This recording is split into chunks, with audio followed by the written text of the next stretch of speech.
Online वालों आवाज आ रही है? Yes sir.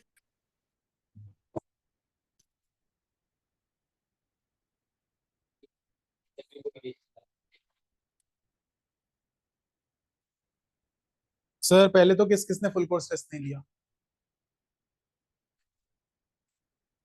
क्यों माई? रीजन? अच्छा, कोई चिट्ठी खत संदेश? आपके हिसाब से सारी चीजें हो जाती है ना, जब मर्जी जैसे मर्जी जो मर्जी। दिया था नहीं दिया था, सो गए थे। अगला भी आपके लिए नहीं है टेस्ट। आराम से एंजॉय करो सारे। चलिए sir. Sir D and F शुरू करवा रहा हूँ। ध्यान से हर एक चीज को सुनना इंपॉर्टेंट है। सारी चीजें आप लोगों ने सुननी है पहले, क्योंकि सारा का सारा कॉन्टेक्स्ट आपके पास ऑलरेडी नोट्स की फॉर्म में लिखा हुआ है।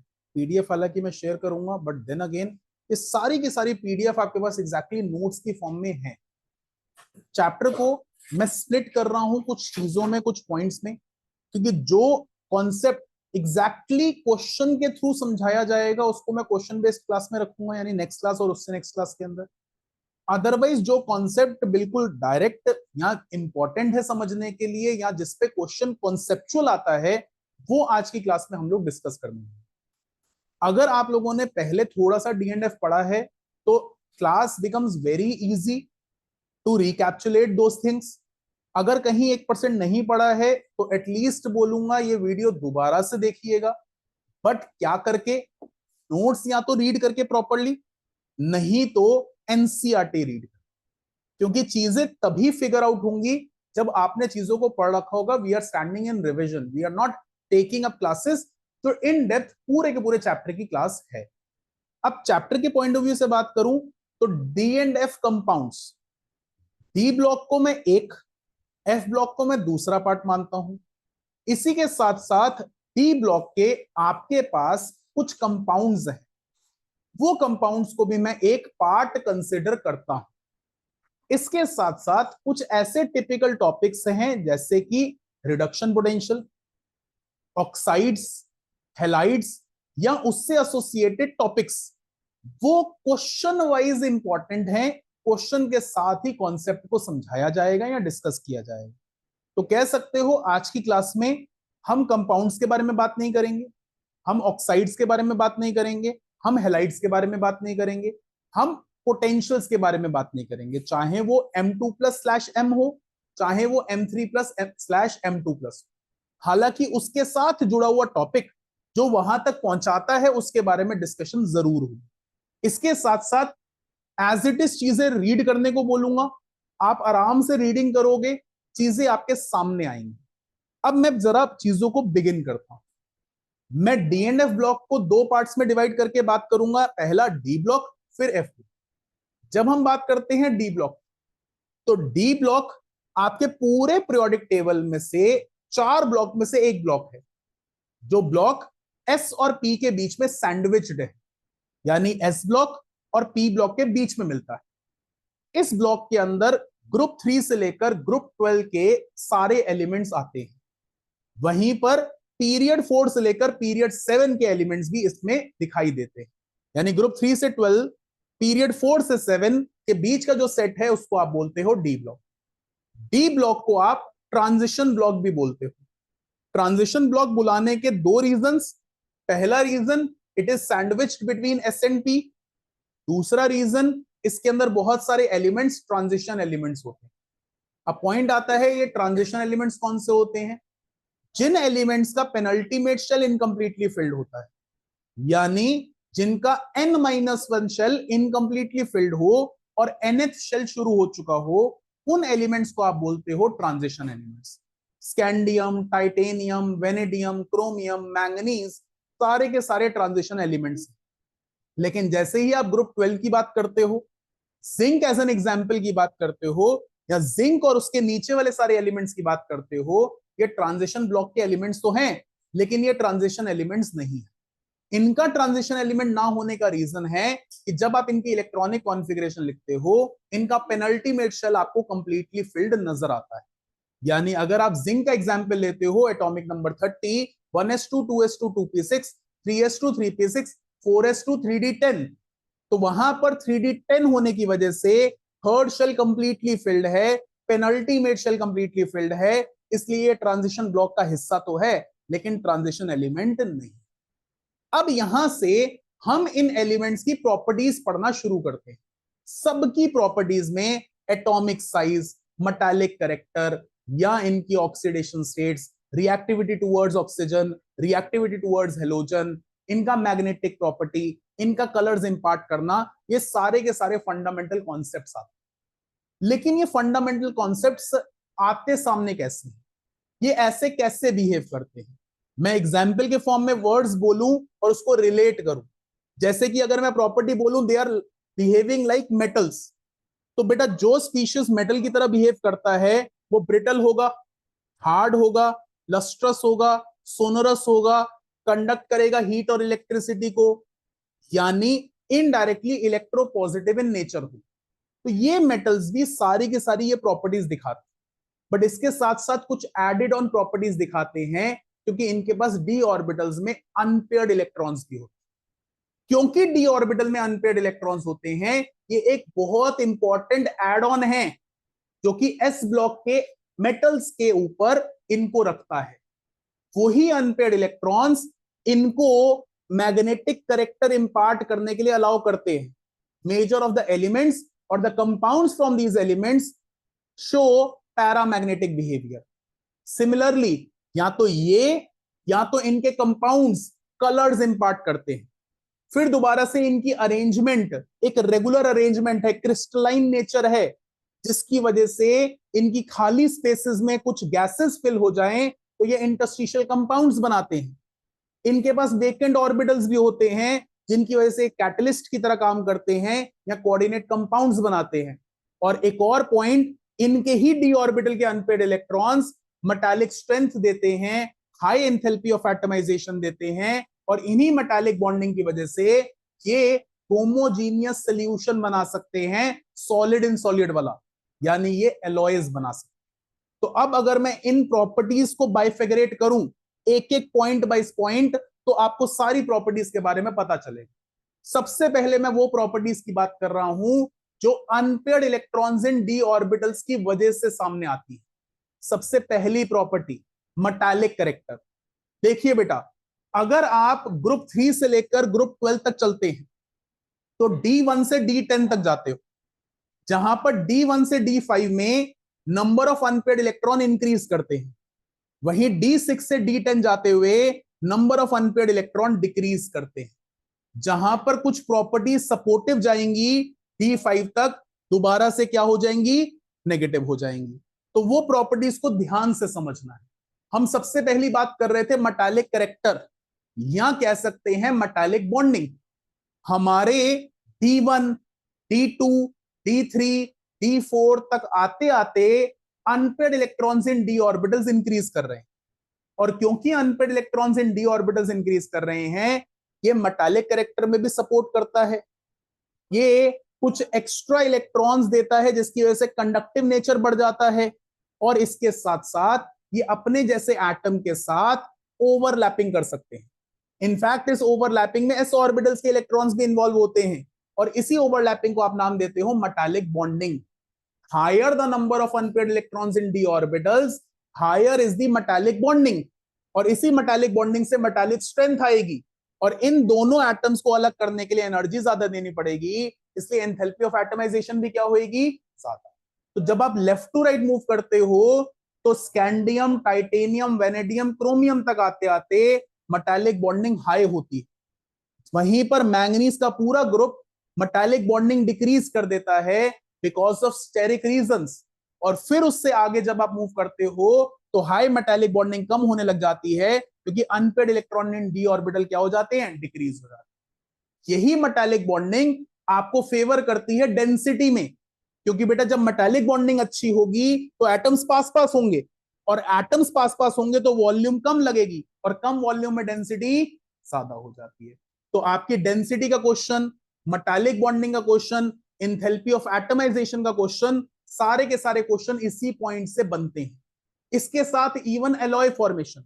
हालांकि एलॉय के अंदर एक मेटल को दूसरे मेटल में डाला जाता है, लेकिन वहां पर भी जो मेटल है उसमें एटॉमिक मास का ज्यादा डिफरेंस नहीं चाहिए, 10 से 15% का ही डिफरेंस काम करता है, उसके बाद हेट्रोजीनियस मिक्सचर बनने लग जाता है।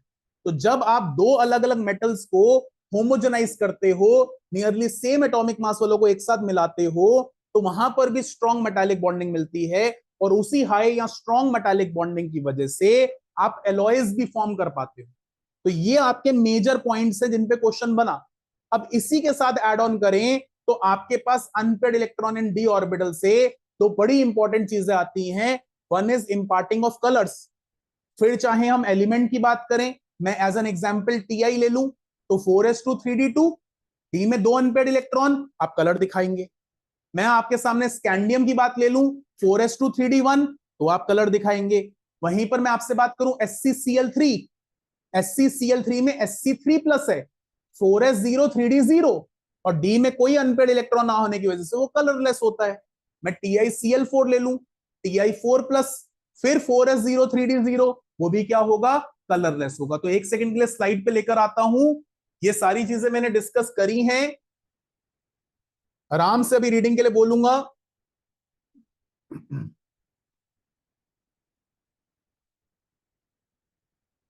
यहां पर कलर्स की बात आती है, तो अगर आप कलर्स के पॉइंट ऑफ व्यू से या कलर्स के पर्सपेक्टिव से बात करते हो, तो यहां पर आप ऑब्जर्व कर सकते हो Sc3 प्लस, डी में कोई इलेक्ट्रॉन नहीं तो कलरलेस।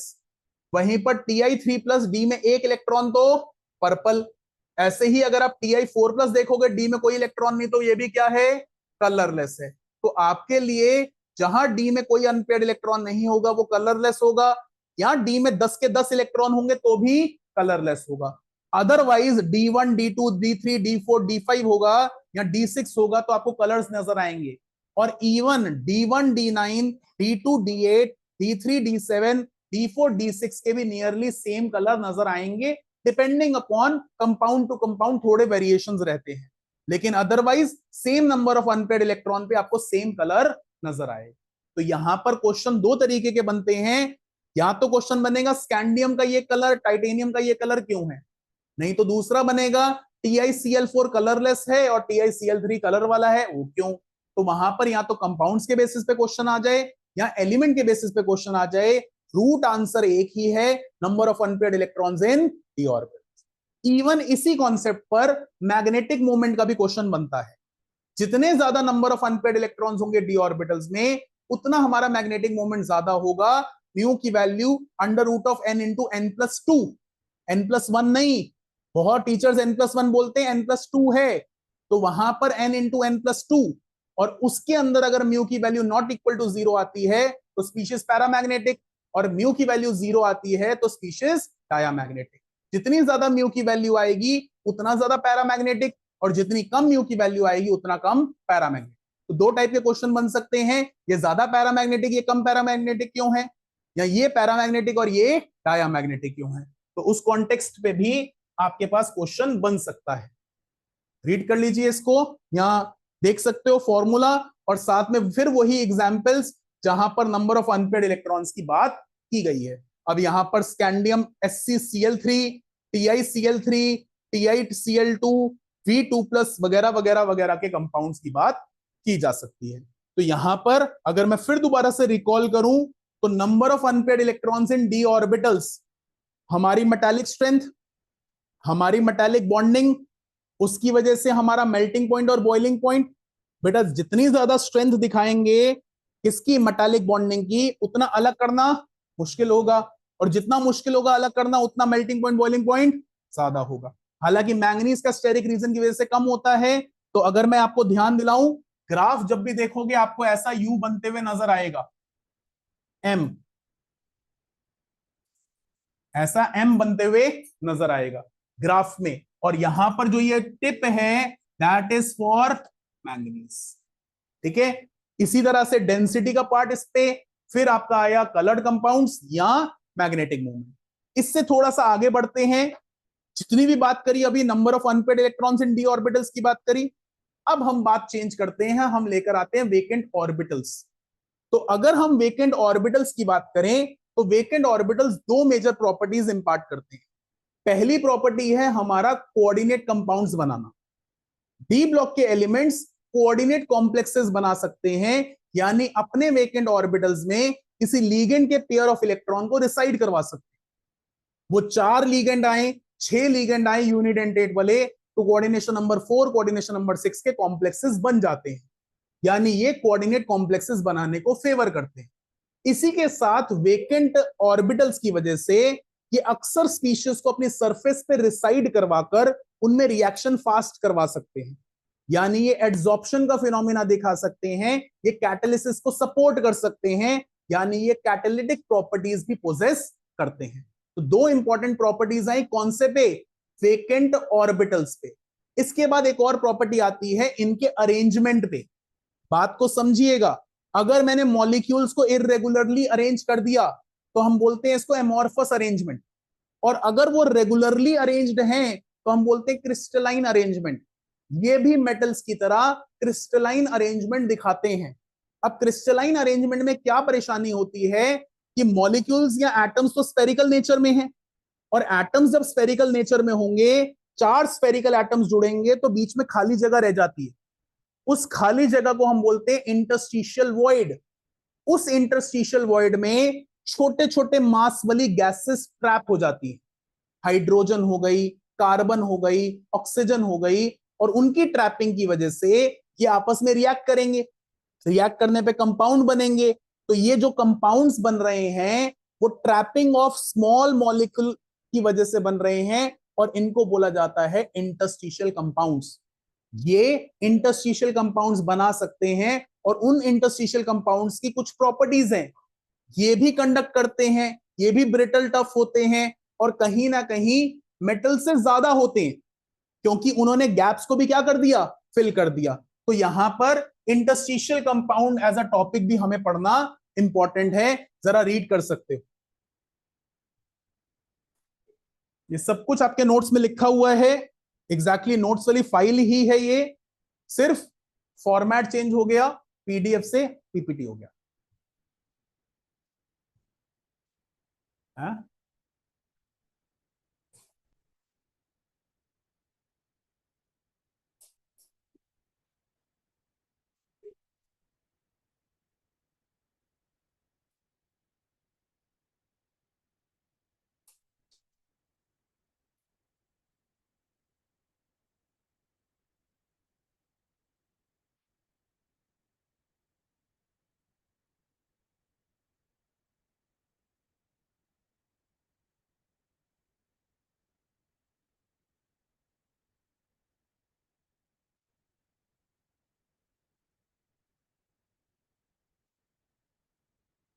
स्टोइशियोमेट्रिक और नॉन स्टोइशियोमेट्रिक का मीनिंग क्या होता है? अगर आप स्टोइशियोमेट्री की बात कर रहे हो तो जनरली आपने जैसे लिखा AlCl3, तो कभी भी एल्यूमिनियम और क्लोरीन आपस में रिएक्ट करेंगे आपको हमेशा AlCl3 मिलेगा, यानी रेशियो मिलेगी 1:3, वो स्टोइशियोमेट्रिक।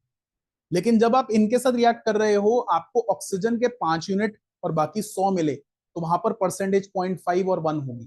तो वहां पर वो 0.5 और 1 के कंपैरिजन में आप कभी भी एग्जैक्ट वैलेंसी के बेसिस पे कंपाउंड नहीं बता पा रहे, वहां पर आप इनको नाम देते हो नॉन स्टोइशियोमेट्रिक।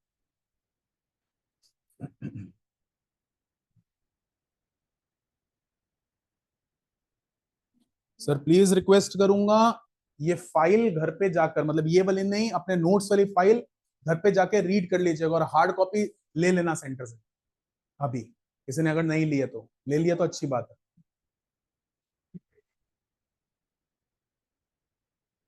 तो कलेक्ट कर लीजिएगा, क्योंकि चैप्टर को ये रीड करोगे तभी नेक्स्ट क्लास के अंदर क्वेश्चन बेस्ड प्रैक्टिस के अंदर आपको हेल्प मिलेगी, अदरवाइज दिक्कत हो जाएगी। और वहां पर भी मैं जो क्वेश्चंस लेकर चलूंगा वो आपके मॉड्यूल से ही लेकर चलूंगा। प्लीज मेक श्योर आप चीजों को सही ढंग से रिकॉल रिवाइज करोगे।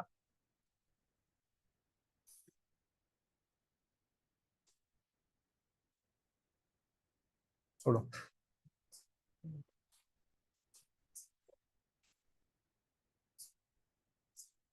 क्योंकि उससे ज्यादा हो जाएगा तो हेट्रोजीनियस हो जाएंगे,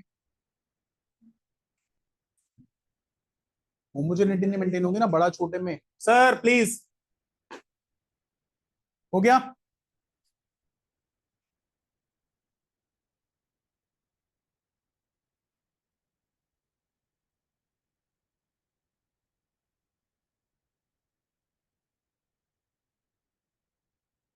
केमिकल इनर्टनेस, किसी से रिएक्ट नहीं करेंगे।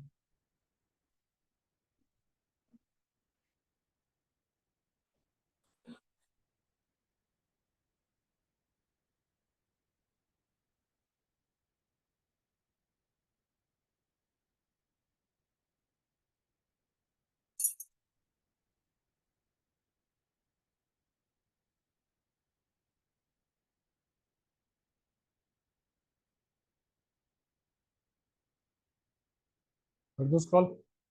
चलिए, इसके बाद बात आती है ऑक्सीडेशन स्टेट की। ऑक्सीडेशन स्टेट बहुत इंपॉर्टेंट आर्टिकल है, बात को समझिएगा।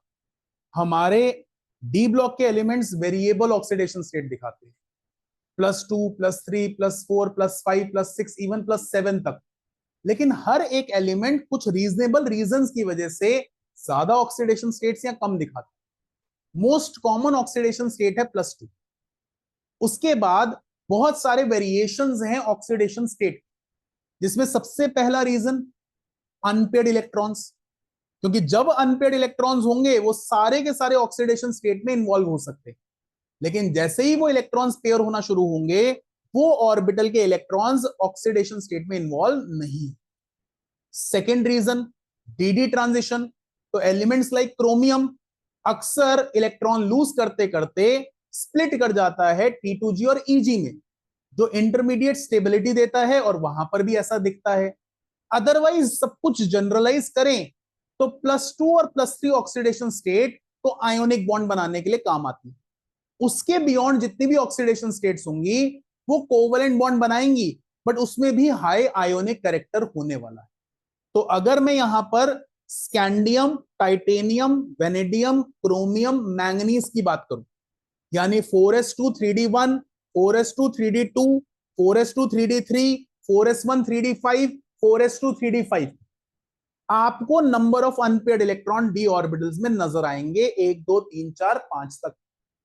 सारे के सारे इलेक्ट्रॉन्स लूज हो सकते हैं, और क्योंकि सारे के सारे इलेक्ट्रॉन्स लूज हो सकते हैं, आपको मैंगनीज की +2, +3, +4, +5, +6 एंड +7 ऑक्सीडेशन स्टेट भी मिलती है। हालांकि कंपाउंड कितना स्टेबल होगा कितना नहीं होगा वो और रीजंस पे डिपेंडेंट होगा, लेकिन वो +7 तक जा सकती है, क्योंकि 5 अनपेयर्ड इलेक्ट्रॉन्स है डी ऑर्बिटल्स में और 2 इलेक्ट्रॉन है एस वाले।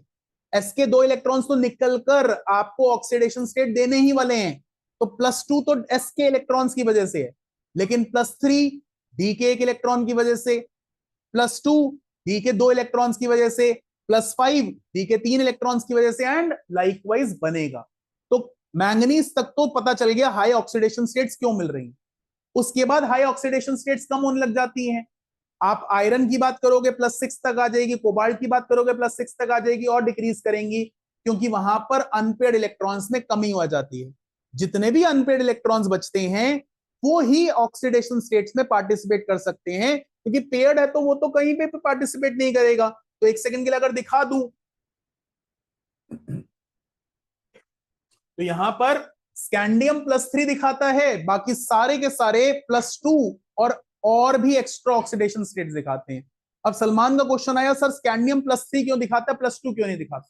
तो बेटा जहां पर डी में 1 इलेक्ट्रॉन मिलेगा वहां पर लगने वाली आयोनाइजेशन एंथैल्पी बहुत कम होगी। सपोज मैंने लिखा 4s2 3d1, पहला इलेक्ट्रॉन निकालूंगा 4s1 3d1, दूसरा इलेक्ट्रॉन निकालूंगा 4s0 3d1, अब तीसरा इलेक्ट्रॉन निकालूंगा तो 4s0 3d0 हो जाएगा। तो स्कैंडियम की थर्ड आयोनाइजेशन एंथैल्पी काफी कम होती है। क्यों कम होती है? क्योंकि डी में अकेला इलेक्ट्रॉन होता है और वो क्या करना चाहता है, निकलना चाहता है। लेकिन जैसे जैसे डी में इलेक्ट्रॉन्स बढ़ते हैं 4s के 2 इलेक्ट्रॉन निकलने के बावजूद भी एलिमेंट स्टेबल रहता है, इसलिए +2 रीजनेबली स्टेबल ऑक्सीडेशन स्टेट मिलती है। वहीं पर कॉपर में स्पेशली आपको +1 दिख रही है, क्योंकि पानी के अंदर वो एट टाइम्स अपने आप को स्टेबल एंटिटी मिलती है in the form of iodides या ऑक्साइड्स, जिसकी वजह से आपको कॉपर की +1 ऑक्सीडेशन स्टेट भी मिलती है। हालांकि उसके कंपैरिजन में +2 ऑक्सीडेशन स्टेट भी अवेलेबल है, और इवन +1 ऑक्सीडेशन स्टेट वाला कॉपर डिस्प्रोपोर्शनेट रिएक्शन दिखाता है 0 और +2 ऑक्सीडेशन स्टेट की। तो ये आपकी काफी इंपॉर्टेंट ऑक्सीडेशन स्टेट्स हैं। अब ऑक्सीडेशन स्टेट के बारे में रीजनेबल इंफॉर्मेशन अभी पढ़नी है, लेकिन इसके साथ साथ क्वेश्चन की भी प्रैक्टिस में ये बहुत इंपॉर्टेंट है। तो ऑक्सीडेशन स्टेट आपकी compounds of oxides and halides, electrode potential और कंपाउंड जो उनसे बने K2Cr2O7 और KMnO4, उनके क्वेश्चन के साथ हम बात करेंगे, बट अभी for the time being reading कर सकते हैं जल्दी से।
कर दूं स्क्रॉल?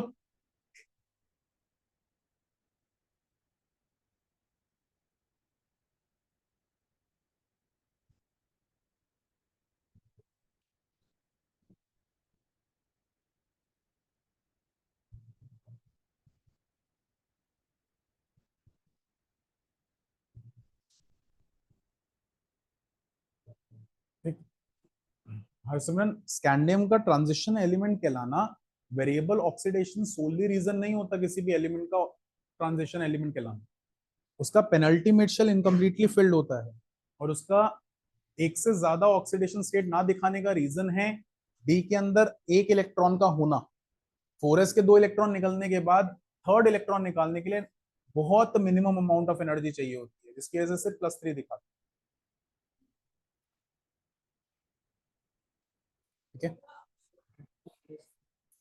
हाँ, Fe+5 नहीं दिखाता क्योंकि ये भी डी ट्रांजिशन का रीजन है। करिए रीड।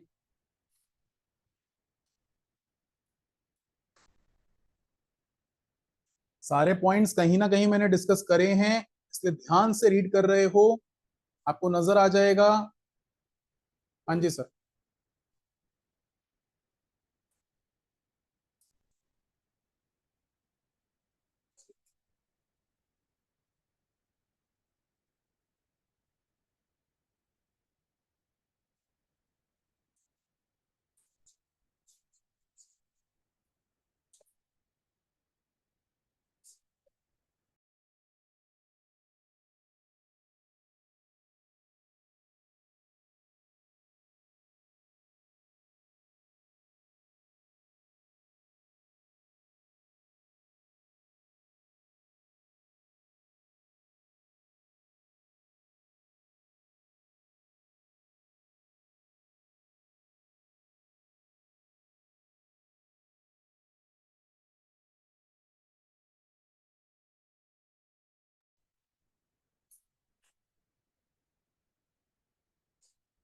सर अगर 2 इलेक्ट्रॉन्स नहीं निकले तो आपके लिए इनर्ट पेयर इफेक्ट आ जाता है। अगर मैं इवन आपको एक छोटा सा पॉइंट भी बता दूं, क्योंकि आप लोगों ने पी ब्लॉक पढ़ा नहीं है सर, पी ब्लॉक के अंदर there is a difference of 2 in the different different oxidation states. मैं मतलब अगर सपोज ऑक्सीजन का एग्जांपल लूं, तो ऑक्सीजन आपको -2 ऑक्सीडेशन स्टेट भी दिखाता है, +2 भी दिखाता है। मैं सल्फर का एग्जांपल लूं तो +2 दिखाता है, +4 दिखाता है, +6 दिखाता है। मैं फ्लोरीन, क्लोरीन, ब्रोमीन, आयोडीन में ब्रोमीन का एग्जाम्पल लूं तो +1, +3, +5, +7 दिखाता है। वहां पर हमेशा वेरिएशन होता है 2 का। लेकिन इनके अंदर यानी डी ब्लॉक के एलिमेंट्स के अंदर वेरिएशन है एक एक का, क्योंकि यहां पर अनपेयर्ड इलेक्ट्रॉन्स मेजर पार्टिसिपेट कर रहे हैं, वहां पर अनपेयर्ड इलेक्ट्रॉन्स होते नहीं है, वहां पर एक्साइटेड स्टेट आती है, इस वजह से। तो यहां पर ये पॉइंट, हालांकि अब क्वेश्चन नहीं बनेगा, अगर पी ब्लॉक ऐसा चैप्टर आपके साथ होता तब ये क्वेश्चन बन सकता था, comparing P block and D block, P block में क्यों वेरिएशन +2 का है और डी ब्लॉक में क्यों वेरिएशन सिंगल सिंगल का है, यानी यूनिटी का है, यानी 1 1 का है। तो ये जो सा लास्ट पॉइंट है 6 वाला, उसके अंदर थोड़ा सा परेशान मत होइएगा।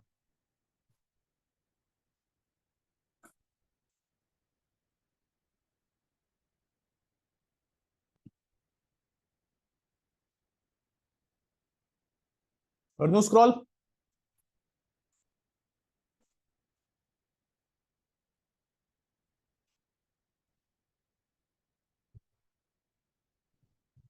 करिए सर रीड। इसको प्लीज 8th पॉइंट तक रीड करिएगा, 9th पॉइंट पे मत जाइएगा। उसका रीजन मैं दोबारा से बता रहा हूं, I am taking up only the topics, यानी वो टॉपिक्स को हटाकर मैं वो टॉपिक्स की बात कर रहा हूं जिसके अंदर इलेक्ट्रोड पोटेंशियल की बातचीत नहीं है, जिसके अंदर कह सकते हैं फॉर्मेशन ऑफ ऑक्साइड्स और हेलाइड्स नहीं है, या K2Cr2O7 या KMnO4 की कहानी नहीं है, क्योंकि उनको क्वेश्चन बेस के अंदर बात करेंगे। तो यहां पर आप सिर्फ 9th से पहले तक रीड करेंगे और उसके अकॉर्डिंगली।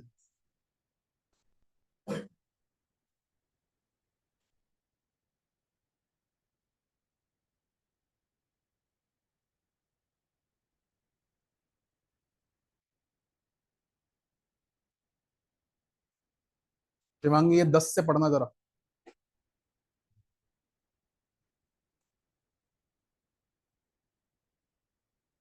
याद आया कुछ?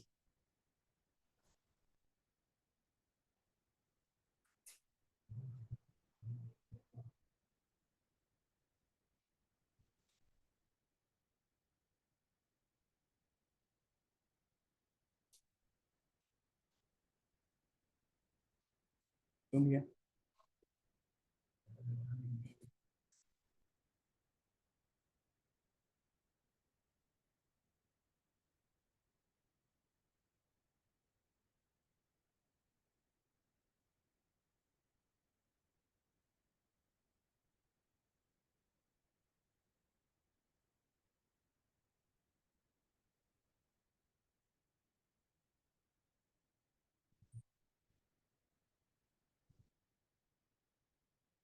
स्क्रॉल कर रहा हूं।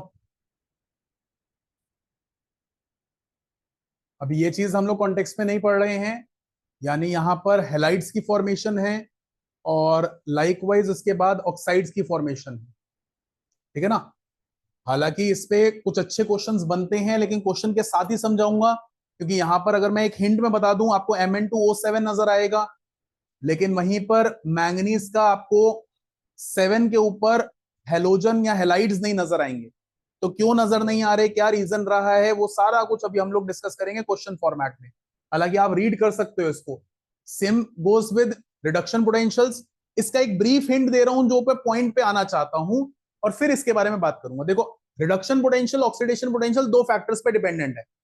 एक आपका आयोनाइजेशन एंथैल्पी, डेफिनेटली इलेक्ट्रॉन आसानी से निकलेगा तो कहीं ना कहीं आप आसानी से ऑक्सीडाइज हो जाएंगे और सामने वाले को आसानी से रिड्यूस कर पाएंगे। You will act as a good reducing agent. आपका इलेक्ट्रॉन आसानी से नहीं निकलेगा तो आप इलेक्ट्रॉन आसानी से नहीं निकालेंगे, सामने वाले को अच्छे से रिड्यूस नहीं करेंगे। You will act as a weak reducing agent.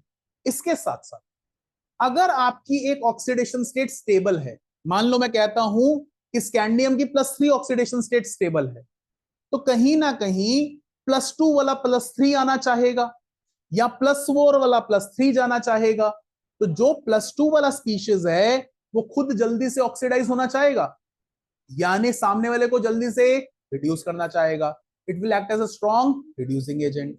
Likewise +4 वाला +3 आना चाहेगा, खुद को रिड्यूस करना चाहेगा, तो सामने वाले को oxidize. It will act as a strong oxidizing. तो हमारे लिए स्टेबल ऑक्सीडेशन स्टेट भी कहीं ना कहीं आंसर बनते हैं किसी का अच्छा ऑक्सीडाइजिंग या रिड्यूसिंग एजेंट होने का। अदरवाइज मेटल्स के लिए, एक्सेप्ट एन एलिमेंट कॉपर, बाकी सबके ऑक्सीडेशन पोटेंशियल या रिडक्शन पोटेंशियल नेगेटिव साइड में रहती है। वो हम लोग आगे आराम से पढ़ेंगे, देखेंगे, ठीक है। इसके बाद बात आती है, ये कंपाउंड्स की मैं बात बोल चुका हूं कि हम लोग पढ़ेंगे, रीड करें, मतलब क्वेश्चन की फॉर्मेट में पढ़ेंगे। इसके बाद हम लोग आते हैं एफ ब्लॉक एलिमेंट्स पे। प्लीज बात को ध्यान से सुन लो। अगर मैं एफ ब्लॉक एलिमेंट्स की बात करूं तो एफ ब्लॉक एलिमेंट्स को हम बोलते हैं inner transition elements. Inner transition elements कौन से एलिमेंट्स होते हैं? जो आपको डी ब्लॉक के भी बीच में मिलते हैं। लेकिन नाम इनर ट्रांजिशन एलिमेंट्स क्यों पड़ा? क्योंकि इनर ट्रांजिशन एलिमेंट्स का सब पेनल्टीमेट शेल इनकम्प्लीटली फिल्ड होता है। Then again, inner transition block में बहुत सारे एलिमेंट्स इनर ट्रांजिशन एलिमेंट्स हो सकते हैं, हो सकता है कुछ ना भी।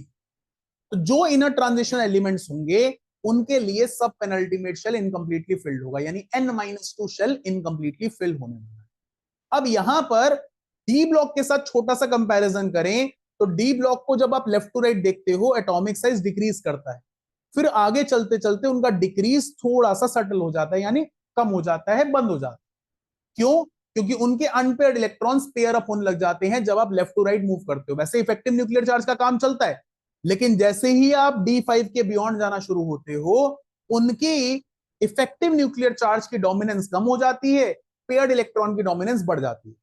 लेकिन एफ ब्लॉक के अंदर लेफ्ट टू राइट मूवमेंट में 14 एलिमेंट्स चाहे लेंथेनॉइड्स के ले लो, 14 एलिमेंट्स चाहे एक्टिनॉइड्स के ले लो, they show decrease in atomic size, जिसकी वजह से नाम पड़ता है lanthanoid contraction and actinoid. Lanthanoid contraction यानी atomic size decreases while moving left to right in the case of lanthanoids, and actinoid contraction means decrease in atomic size due to the case of actinoids, यानी 14 elements में left to right movement में atomic size decrease कर रहे हैं। हालांकि lanthanoid contraction और actinoid contraction में actinoid contraction ज्यादा इफेक्टिव दिखती है, लेंथेनॉइड कॉन्ट्रैक्शन कम इफेक्टिवली दिखती है। बट उसका रीजन अभी आगे चलकर हम समझते हैं। पहले हम लेंथेनॉइड्स को और एक्टिनॉइड्स को अलग अलग पढ़ लें। लेंथेनॉइड्स एलिमेंट्स जो कि बिलोंग करते हैं पीरियड 6 को, इलेक्ट्रॉनिक कॉन्फ़िगरेशन 6s पे खत्म होती है, वहीं पर हालांकि 4f पे खत्म हो रही है एनर्जी लेवल पर, बट 6s टू 4f में जाएगी। लाइकवाइज एक्टिनॉइड्स की इलेक्ट्रॉनिक कॉन्फ़िगरेशन 7 पे खत्म होती है, 7s टू 5f में जाएगी। तो वहां पर आपका एटॉमिक साइज बहुत बड़ा है। इवन एक्टिनॉइड्स की कंसिडरेशन करें तो दे बिकम रेडियो एक्टिव। अब रेडियो एक्टिव एक एलिमेंट क्यों कहलाता है? बात को सुन लो ध्यान से। एक एलिमेंट को रेडियो एक्टिव इसलिए बोला जाता है क्योंकि उसका न्यूक्लियस ब्रेक होना चाहता है। न्यूक्लियस क्यों ब्रेक होना चाहता है? क्योंकि उसमें बहुत सारे प्रोटॉन हो चुके हैं, और ज्यादा proton proton to proton repulsion दिखाते हैं, जिसकी वजह से generally actinoids are radioactive elements, while lanthanoids थोड़े से कम या नहीं है रेडियो एक्टिव एलिमेंट्स। पक्का? अब लैंथेनॉइड्स को डेडिकेटेडली पढ़ें तो लैंथेनॉइड्स का ऑक्सीडेशन स्टेट +3 है, लेकिन कुछ एलिमेंट्स +2 या +4 दिखाते हैं, यानी जब उनकी इलेक्ट्रॉनिक कॉन्फ़िगरेशन स्टेबिलिटी अचीव करती है तो +2 या +4 ऑक्सीडेशन स्टेट भी मिलती है। बट अगर वहां पर +2 या +4 ऑक्सीडेशन स्टेट स्टेबल नहीं है तो +2 वाला +3 आना चाहता है, +4 वाला +3 आना चाहता है। +2 वाला +3 जाएगा तो ऑक्सीडाइज करेगा, +4 वाला +3 आएगा तो रिड्यूस करेगा। जो खुद ऑक्सीडाइज करेगा तो रिड्यूसिंग एजेंट का काम करेगा, और जो खुद रिड्यूस होगा वो ऑक्सीडाइजिंग एजेंट का काम करेगा। तो ये तो कहानी हो गई आपकी ऑक्सीडेशन स्टेट से एसोसिएटेड। अदरवाइज प्रॉपर्टी वाइज चलें तो they are silverish in nature, they are soft elements. हालांकि ये मेटालिक प्रॉपर्टी दिखाते हैं, मैग्नेटिक मोमेंट दिखाते हैं, लाइकवाइज कलर्स भी इंपार्ट करते हैं, इलेक्ट्रिसिटी वगैरह को कंडक्ट भी करते हैं। तो यहां पर अगर हम इनके कैरेक्टरिस्टिक्स या प्रॉपर्टीज पढ़ें तो वो प्रॉपर्टीज हमारे लिए इंपॉर्टेंट बन जाती हैं।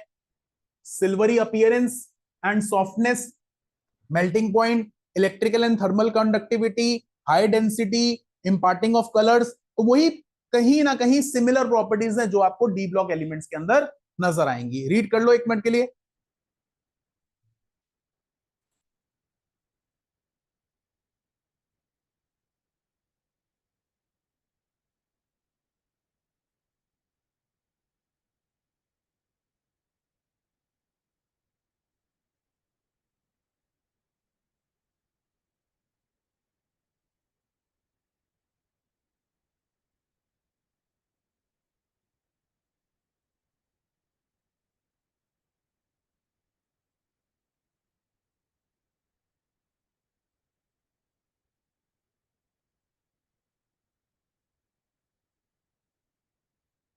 सर पानी की डेंसिटी 1 होती है।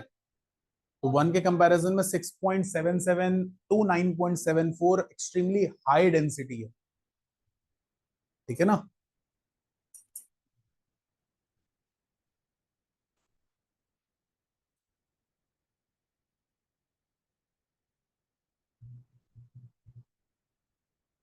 एलिमेंट्स के नाम है, स्क्रॉल कर दूं।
पढ़ लिया ना, बढ़िया सर।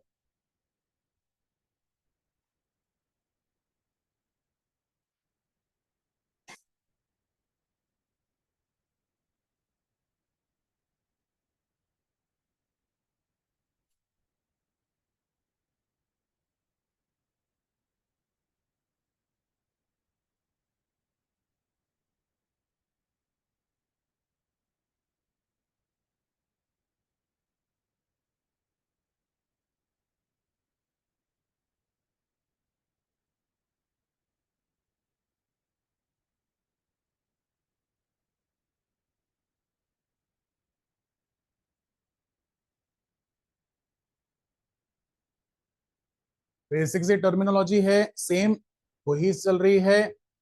इससे आगे एफ ब्लॉक की बात करते हैं, मतलब एफ ब्लॉक में एक्टिनोइड्स की बात करते हैं, तो एक्टिनोइड्स का सेम केस है, सिर्फ वेरिएशंस हैं क्योंकि ये रेडियो एक्टिव हो जाते हैं, तो इनके लिए पर्टिकुलरली कुछ प्रॉपर्टीज चेंज कर जाती हैं, जैसे कि कलर्स का और आपकी ऑक्सीडेशन स्टेट्स का। इनकी भी +3 ऑक्सीडेशन स्टेट आपको दिखाई देगी, बट इसके अलावा भी ऑक्सीडेशन स्टेट्स मिलती हैं, तो ये ऑक्सीडेशन स्टेट आप रीड कर सकते हो।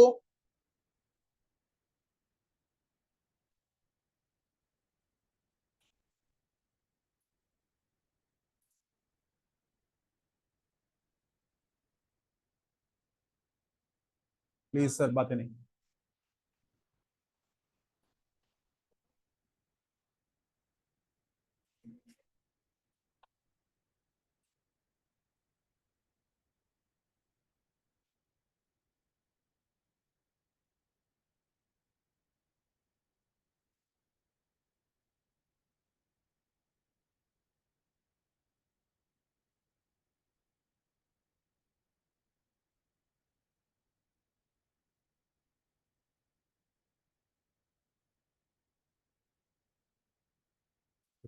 या उसके हिसाब से चलिए। अब इसके बाद इनकी भी प्रॉपर्टीज।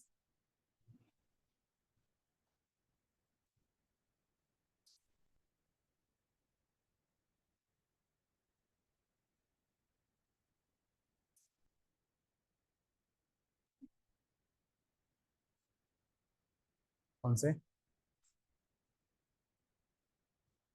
इनके कैटायंस कलरफुल होते हैं।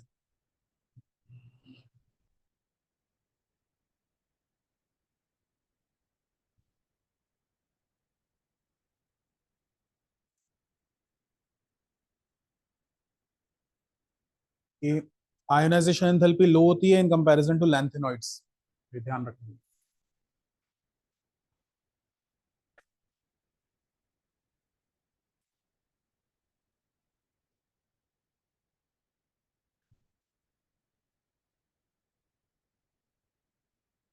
चलिए स्क्रॉल कर दूं, पढ़ लेना आराम से। इसके बाद एक छोटा सा पॉइंट, पहले चलो एक बार डिफरेंस का पॉइंट पढ़ लो।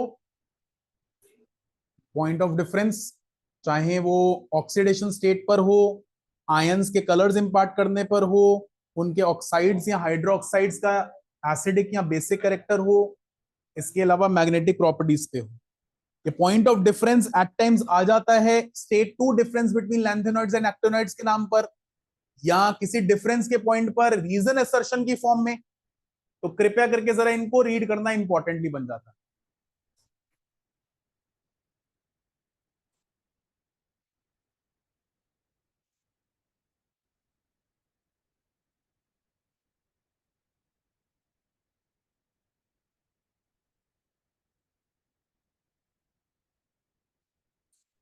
ऑक्सोकेटायंस जनरली जहां पर ऑक्सीजन लिंक्ड हो।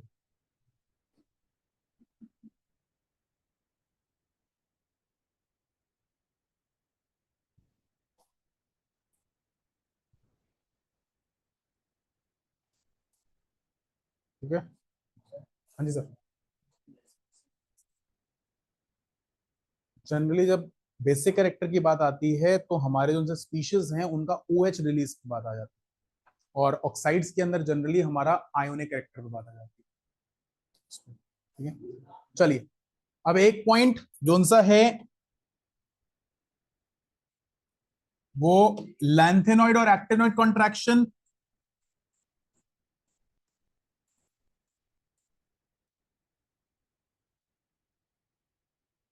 सबको पता है, चाहे लैंथेनॉइड्स की बात करो चाहे एक्टिनॉइड्स की बात करो, लेफ्ट टू राइट मूव करने में एटॉमिक साइज डिक्रीज कर रहा है। आई होप ये तो पता है। लेकिन लैंथेनॉइड और एक्टिनॉइड कॉन्ट्रैक्शन में किसकी कॉन्ट्रैक्शन कम, किसकी कॉन्ट्रैक्शन ज्यादा है? अब बात को ध्यान में समझना। लैंथेनॉइड्स में इलेक्ट्रॉन 4f में एंटर होते हैं और आउटर मोस्ट होता है 6s। एक्टिनॉइड्स में इलेक्ट्रॉन्स 5f में एंटर होते हैं और आउटर मोस्ट होता है, तो मेरे लिए ये 4s f बना और ये बना 6s। वहीं पर ये 5f बना और ये बना 7s। कंपैरेटिवली थोड़ा बड़ा बनाया।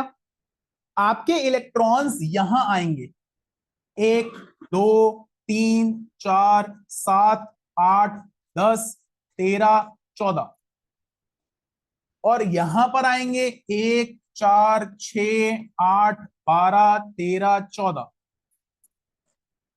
क्योंकि 4f का साइज 5f से छोटा है, मैं यहां पर पॉइंट के बेसिस पे लिख लेता हूं साइज। 4f का साइज 5f से छोटा है, तो कहीं ना कहीं ये आने वाले इलेक्ट्रॉन पास पास होंगे और ये आने वाले इलेक्ट्रॉन, यहां पर इलेक्ट्रॉन इलेक्ट्रॉन रिपल्शन ज्यादा होगी, यहां पर तो यहां पर सेकंड पॉइंट में लिख लूं इलेक्ट्रॉन इलेक्ट्रॉन रिपल्शन, तो 4f में ज्यादा 5f में। रिपल्शन क्या करती है? इलेक्ट्रॉन्स को बाहर भेजने की कोशिश। सारे इलेक्ट्रॉन बाहर जाएंगे तो साइज क्या हो जाएगा? बड़ा। तो कहीं ना कहीं 4f का जो साइज है वो ज्यादा बड़ा हो जाएगा 5f के कंपैरिजन में, हाँ या ना? कह सकते हो? जिसकी वजह से कौन ज्यादा क्लोज होगा? Near to outermost shell. Sir 4f वाला ज्यादा होगा इन कंपैरिजन टू 5f।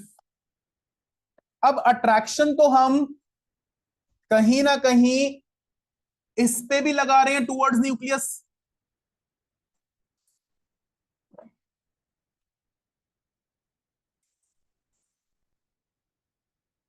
और ये वाला जो 4f है ये 6s के पास होने की वजह से इसको अंदर आने से रोकेगा लेकिन यहां वाला कम रोक पाएगा और ये ज्यादा अंदर आ जाएगा। तो मैं कह सकता हूं रिजल्टेंट रिपल्शन किस पर? आउटरमोस्ट शेल पर 4f की ज्यादा होगी 5f के कंपैरिजन में, जिसकी वजह से अंदर आना यानी कॉन्ट्रैक्शन किसका ज्यादा हो जाएगा? इसका इन कंपैरिजन टू इसमें, जिसकी वजह से हम बोल सकते हैं actinoid contraction is larger than lanthanoid. तो आपके पास ये क्रक्स रीजंस हैं जिसकी वजह से आप बोल सकते हो actinoid contraction is greater than lanthanoid contraction. पक्का? क्वेश्चन बनता है, रीजन असर्शन बनता है, पूछा जा सकता है why actinoid contraction is greater than lanthanoid contraction. पक्का? फाइल शेयर कर दूंगा, प्लीज रिक्वेस्ट कर रहा हूं हो सके तो फाइल या मॉड्यूल के नोट्स सही ढंग से रीड करिएगा, रिवाइज करिएगा, रिकॉल करिएगा परसों आने से पहले, क्योंकि परसों मैं क्वेश्चनर करवाऊंगा, कुछ क्वेश्चन डिस्कस करूंगा। क्वेश्चन की सिर्फ लैंग्वेज डिस्कस होगी या लैंग्वेज लिखी हुई रीड आउट होगी। आपने घर पे जाकर प्रैक्टिस करनी है, क्वेश्चन के आंसर्स लिखने की आदत डालनी है। That is most important. Please request कर रहा हूं टाइमली इसको कंप्लीट कर लेना, क्योंकि इस वीक में ये चलेगा, अगले वीक के अंदर आपका कोऑर्डिनेशन कंपाउंड चलेगा और इनडायरेक्टली आपके प्री बोर्ड आने से पहले आप लोग सॉर्टेड हो गए। इसके अलावा पूछना चाहता हूं आप लोगों में से स्कूल की जो ऑनलाइन क्लासेस चल रही हैं, आपकी तो नहीं चल रही ना, बट शायद आप लोगों की भी हो जाएंगी। चलो फिर एक रिक्वेस्ट है, एक तो भैया मास्क टाइमली पहन लो, मास्क वगैरह के साथ मत खेलो, अपने आप को बचाकर चलो। इसके साथ साथ कोई भी अपने फ्रेंड के बारे में, किसी भी नेबर के बारे में गलत स्टेटमेंट किसी तीसरे को ना बोलो, ना उसके डायरेक्टली मुंह पे बोलो। पूछो क्यों? उनको बोलोगे या उनके बारे में कुछ बोलोगे तो उनको बुरा लगेगा, उनका खून जलेगा, खून जलेगा तो पॉल्यूशन होगा। ठीक है ना? चलो।